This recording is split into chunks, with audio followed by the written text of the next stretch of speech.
1981, a revolution began in a Los Angeles garage. Four young musicians, fueled by passion and a desire to be different, decided to create music that was faster, heavier, and more aggressive than anything the world had ever heard. They weren't just joining the heavy metal movement, they were about to redefine it. This is the story of Metallica. From their raw, underground thrash metal beginnings, they forged a new sound that ripped through the music scene.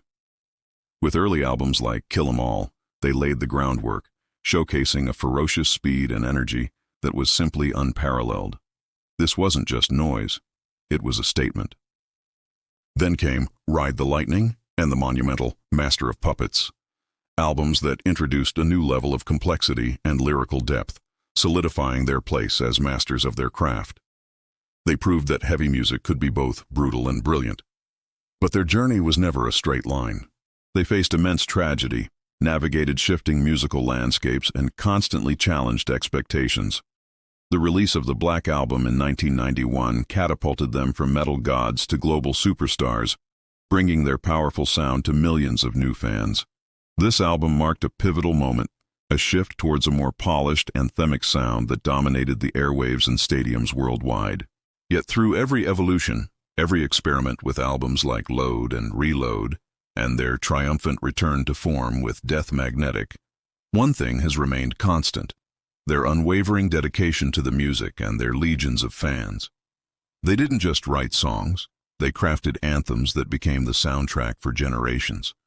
From the garages of LA to headlining festivals across the globe, Metallica's story is one of resilience, innovation, and pure, unadulterated metal. Let's rewind the clock to October 1981. A young drummer named Lars Ulrich, fresh from Europe and obsessed with a new sound, places an ad in a humble Los Angeles newspaper, The Recycler. He's looking for other metalheads to jam with. Who answers that call? A guitarist and vocalist named James Hetfield. The moment they played together, something clicked.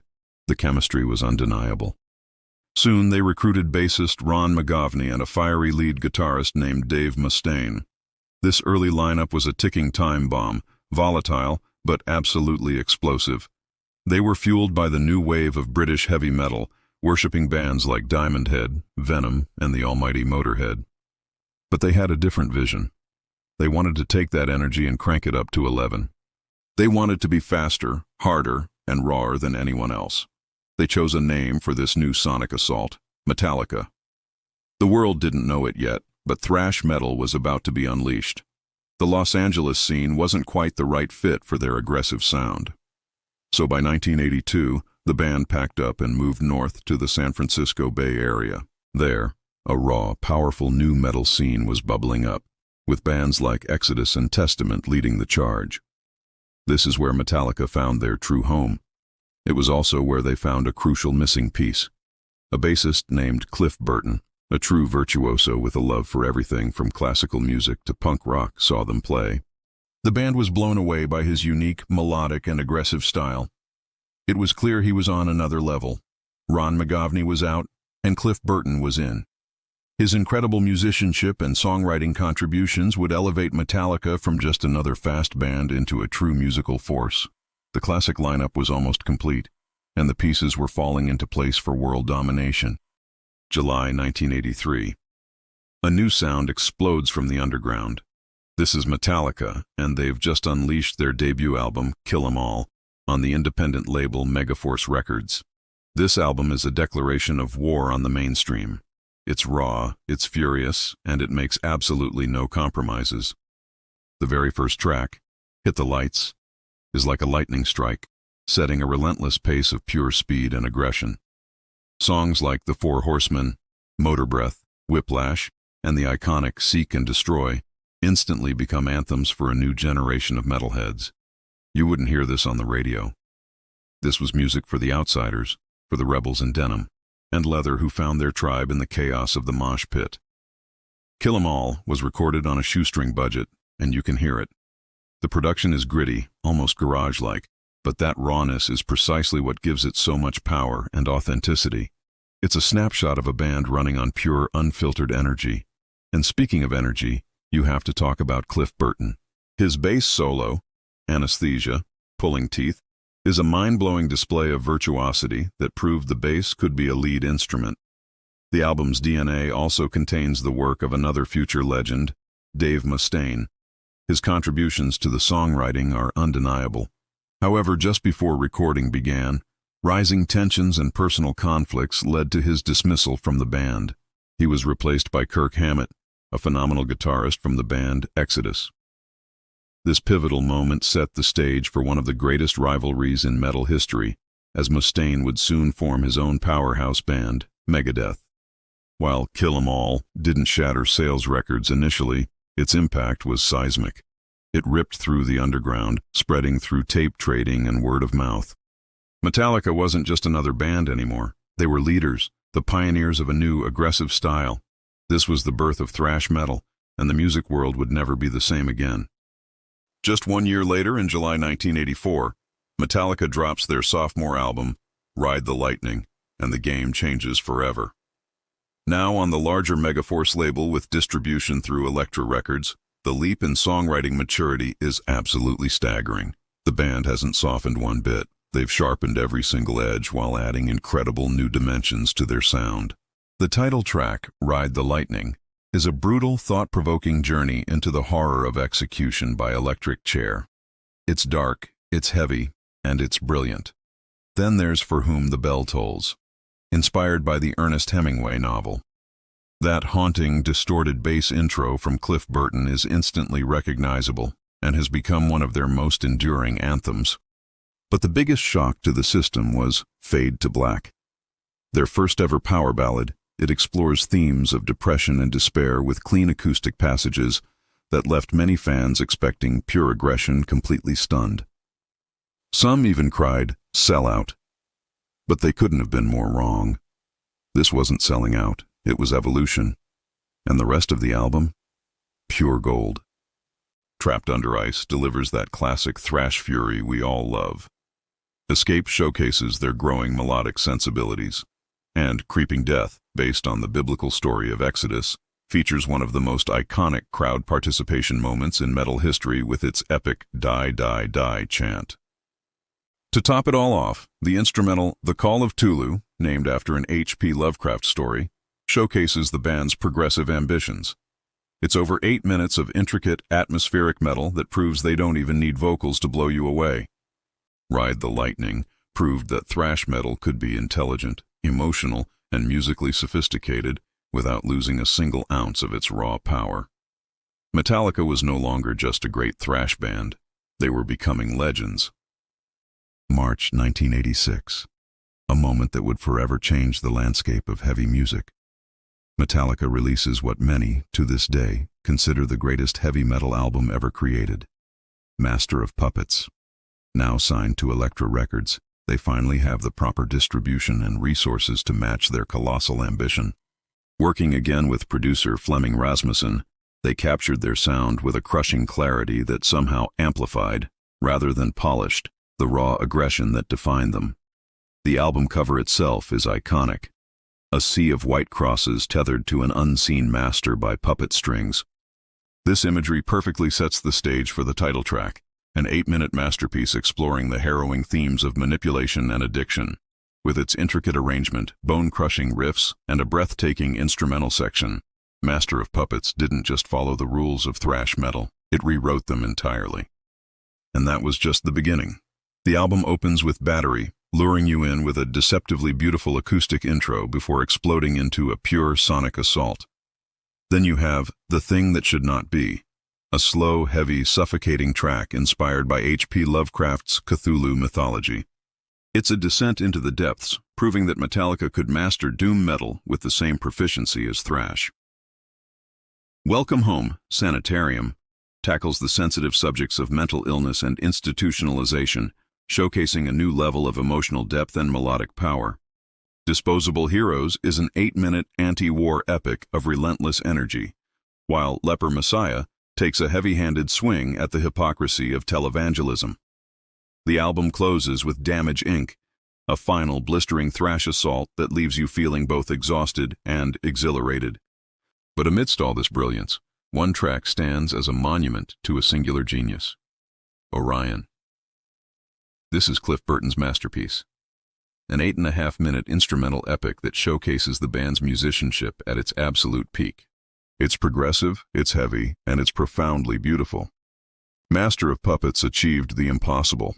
It was uncompromisingly heavy, yet musically sophisticated enough to be considered a work of art. It soared to number 29 on the Billboard 200 chart without a single radio hit, without any significant MTV airplay, and without a single compromise. Metallica had conquered the underground, and now they were storming the mainstream entirely on their own terms. Their triumph, however, would be tragically short-lived. On September 27, 1986, while on tour in Sweden, the unthinkable happened. The band's tour bus crashed. Cliff Burton, the heart and soul of the band, was thrown from the vehicle and killed instantly.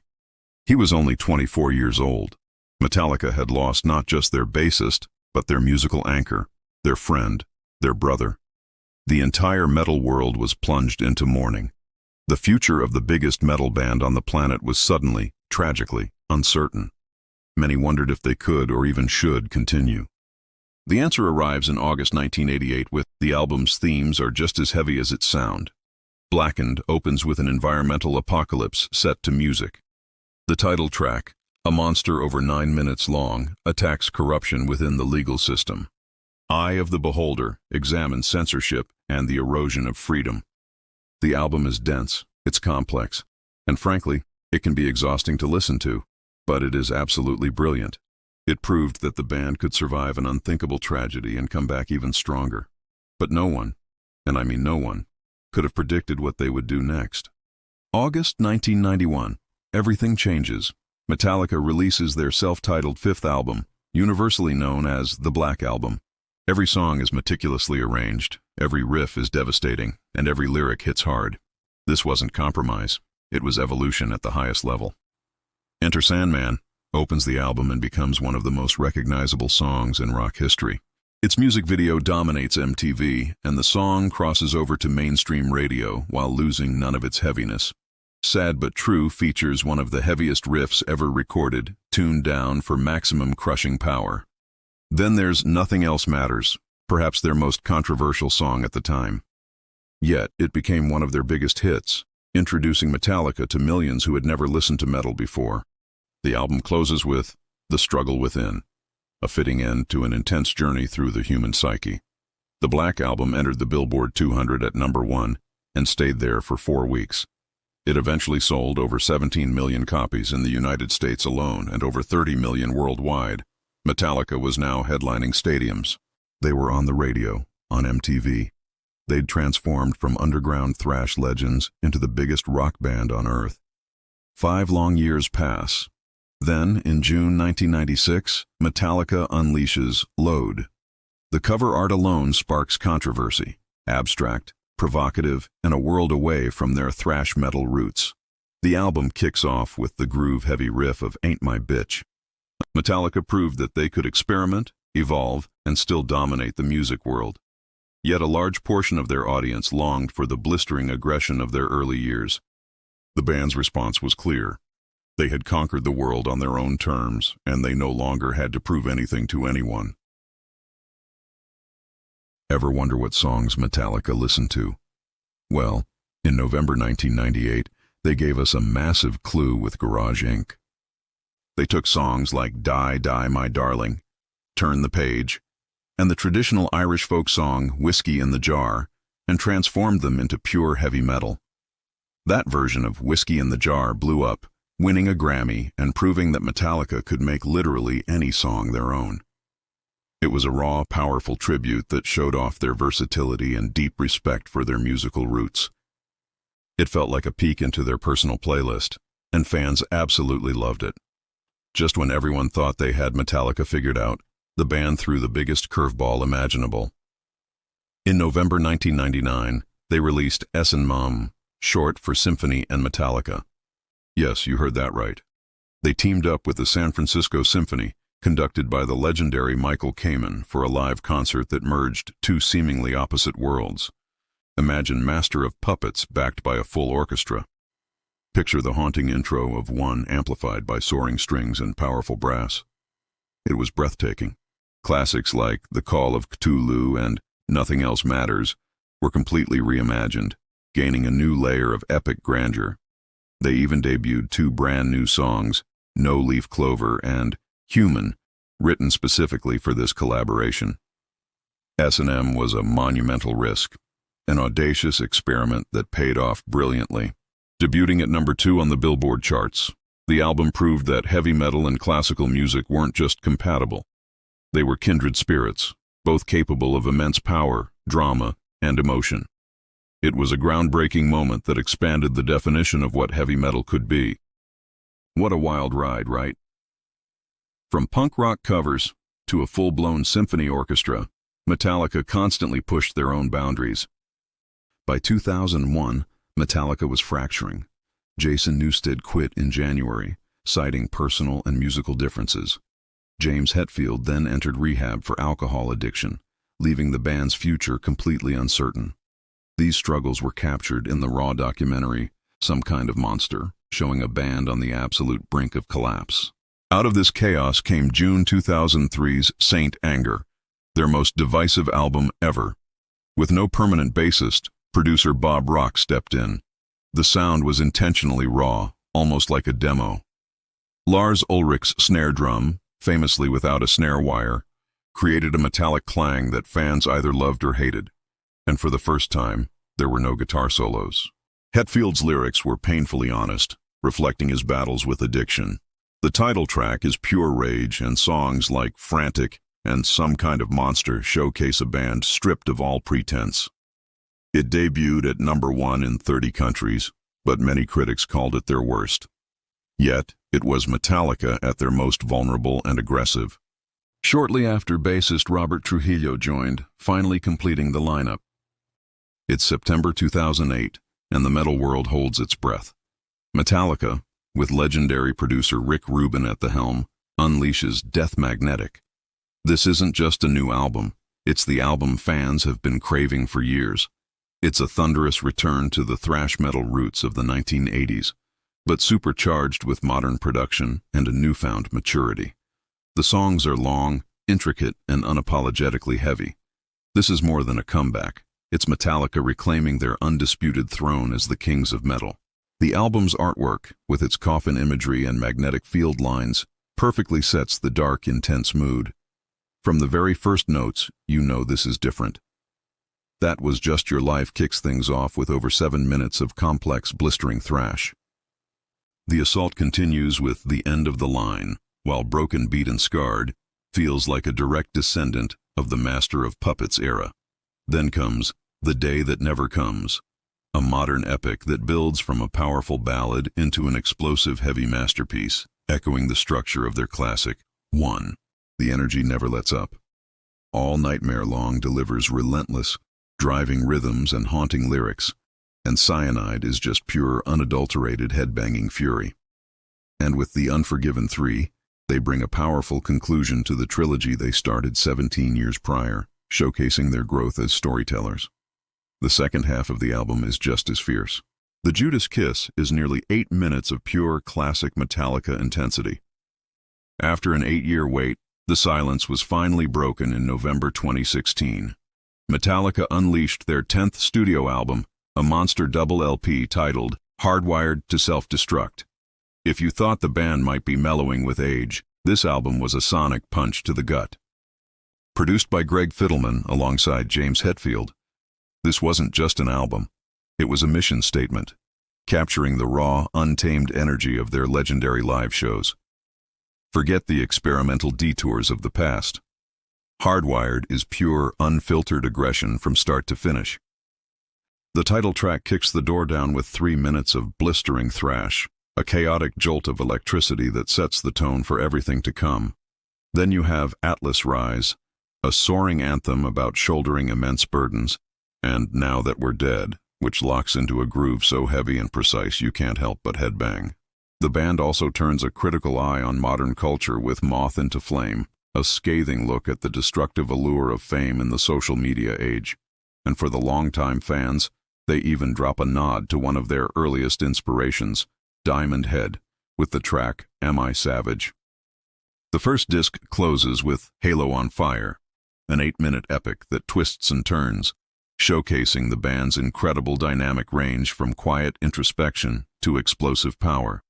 The second disc continues the onslaught, diving even deeper into dark and complex themes. Dream No More is a sludgy, monstrous tribute to H.P. Lovecraft's Cthulhu mythos, proving their love for cosmic horror is still very much alive. Mankind delivers sharp social commentary wrapped in crushing riffs, while Here Comes Revenge spins a dark, unsettling tale of retribution. One of the album's most poignant moments is Murder One, a heartfelt tribute to the late, great Lemmy Kilmister of Motorhead, a towering figure who was a friend and massive influence on Metallica. And just when you think you've caught your breath, they unleash Spit Out the Bone. This closer is over 7 minutes of the fastest, most technically dazzling thrash they've recorded in decades. It was a clear, defiant message. Metallica isn't slowing down for anyone. The world responded with a roar. Hardwired to Self-Destruct debuted at #1 on the Billboard 200. This incredible feat made Metallica the first band in history to have 6 consecutive studio albums debut in the top spot. The album earned Grammy nominations and widespread critical acclaim, proving that their creative fire was burning as brightly as ever. At this stage in their career, Metallica had nothing left to prove. They were simply making the music they loved, for themselves and for the millions of fans who still connected with their power and passion. April 2023. After a 7-year wait, Metallica unleashes their 11th studio album, 72 Seasons. The title itself is a powerful concept, referring to the first 18 years of our lives, the 72 seasons that mold our identity, our beliefs, and our scars. Lyrically, this is arguably James Hetfield's most personal and introspective work to date. He fearlessly dives into the turbulent waters of childhood trauma, the arduous process of growth, and the ongoing journey of healing. Musically, the album picks up where Hardwired to Self-Destruct left off, continuing their modern thrash-influenced direction, but with a renewed sense of purpose and intensity. The title track, 72 Seasons, is a sprawling 7.5-minute epic that perfectly sets the album's tone, exploring how those formative experiences echo throughout our entire lives. Shadows Follow is a heavy, grooving track about the impossibility of outrunning your past. In a bold and important move, Screaming Suicide tackles the subject of mental health with raw, unflinching honesty, breaking down stigmas with every powerful riff. Then you have Sleepwalk My Life Away, a song that many of us can relate to, dealing with the feeling of just going through the motions. You Must Burn delivers pure, aggressive energy, while Lux Eterna is a lightning-fast thrash attack, a glorious throwback to their blistering 1980s speed that had old-school fans cheering. The deep dive into the human psyche continues with Crown of Barbed Wire, which explores the burdens we carry. Chasing Light acts as a counterpoint, a relentless search for hope and meaning amidst the darkness. If Darkness Had a Sun is a masterclass in tension, personifying depression and our inner demons as a tangible threat. Too Far Gone asks a poignant question about redemption and whether it's ever too late to change. Room of Mirrors forces a stark, uncomfortable moment of self-confrontation, and then there's the finale, Inamorata. At over 11 minutes, it's Metallica's longest studio song ever, an epic multi-part journey that proves their mastery of progressive metal, taking the listener through valleys of quiet introspection and peaks of thunderous power. Upon its release, 72 Seasons debuted at #2 on the Billboard 200, once again proving Metallica's incredible, enduring relevance in a constantly changing musical landscape. The accompanying M72 World Tour introduced a revolutionary new format, 2 nights in every city, with 2 completely different set lists and no repeated songs. More than 40 years into their legendary career, Metallica isn't just resting on their laurels. They are still innovating, still challenging themselves, and still pushing the entire genre of heavy metal forward into uncharted territory. From the underground thrash scene of 1983 to global stadium dominance, Metallica's journey is a phenomenon in heavy metal history. We're talking over 125 million albums sold worldwide, 9 Grammy Awards on the shelf, and a permanent spot in the Rock and Roll Hall of Fame. They've headlined every major festival and conquered every arena on the planet. But let's be real, numbers don't even begin to tell the whole story. Metallica fundamentally changed what heavy metal could be. They proved that extreme music could be intelligent, deeply emotional, and incredibly progressive. They showed the world that a band could evolve, take massive risks, and never betray their core identity. They've stared down tragedy, addiction, lineup changes, and even their own egos, and somehow came out stronger.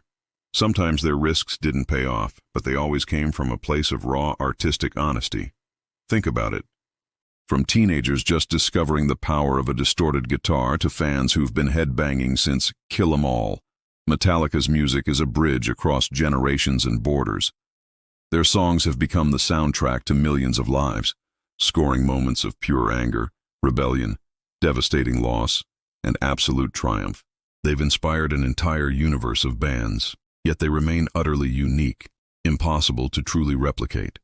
James Hetfield, Lars Ulrich, Kirk Hammett, and Robert Trujillo. 4 musicians who, after all this time, continue to create, to tour, and to push boundaries. Metallica isn't just a band, it's an institution, a global movement, a way of life. From the raw, untamed fury of their debut to the mature introspection of 72 seasons, they've given us over 4 decades of uncompromising heavy metal. And the best part? They're not done yet. This is Metallica. These are the masters of metal, and their story continues. Thank you so much for joining us on this journey through Metallica's legendary discography. If you enjoyed it, please hit that like button, subscribe, and share to support the channel. We'd love to know, what's your favorite Metallica album? Drop it in the comments below.